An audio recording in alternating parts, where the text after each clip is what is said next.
जैसन सोचले रहली वैसन धनिया मोर बाड़ी, सांवर न गोर बाड़ी हो। थोड़े छरहर पातर मोट थोड़े थोड़ बाड़ी, सांवर न गोर बाड़ी हो। बड़ा निक लागेला बलम जी के बोलिया, जब से लियाइल बड़े अपन घर डोलिया। बन के हमरो जिंदगी में आइल अजोर बाड़ू, सांवर न गोर बाड़ू हो।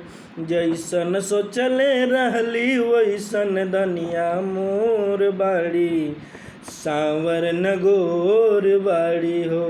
मेरे प्यारे दोस्तों, वीडियो को लाइक करिए, चैनल को सब्सक्राइब करिए, जितना ज़्यादा हो सके शेयर करिए। आप सभी को सादर प्रणाम।